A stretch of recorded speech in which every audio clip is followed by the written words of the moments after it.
The amount of exposure to real estate that you're going to want is going to be different from person to person, depending on what your current income is, what your business and assets look like, what your other investments look like. I mean, you want to have the exposure, you want to have the diversity, but you want to be in the real estate game. You want to be in income-producing real estate.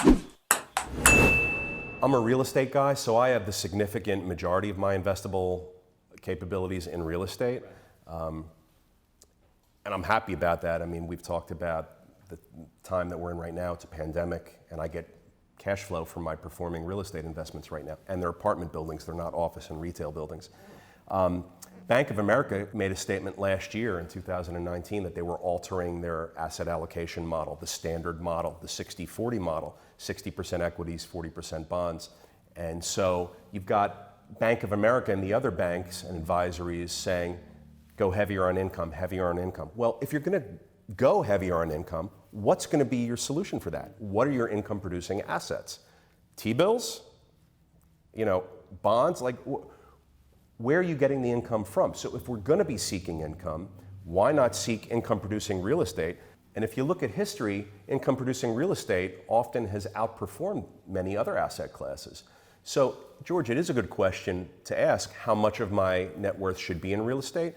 I mean, for everybody, it's going to be different. You want some diversification. Me personally, I don't have the stomach for stocks. That's not any kind of investment that I can manage and feel good about. And I know that stocks are an important part of people's portfolios. I'm not saying don't be in stocks. I'm saying I'm not in stocks, and here's why. If you're just in T-bills and nothing else, I mean, come on, you can do better. If you're just in stocks and nothing else, I mean, God bless you. You have an iron stomach, and I hope you're doing well with it. If you want to explore some other alternatives, look into income-producing real estate. If you're just in the bond markets and you have nothing else or very little of something else, look into income-producing real estate. George, I know people that have big art collections and beautiful, expensive primary residences and really nothing else. I mean, it seems crazy to me. What cash flow are they getting from their art collection and from their primary residence? I mean, none. And these are high net worth, successful, informed, educated people.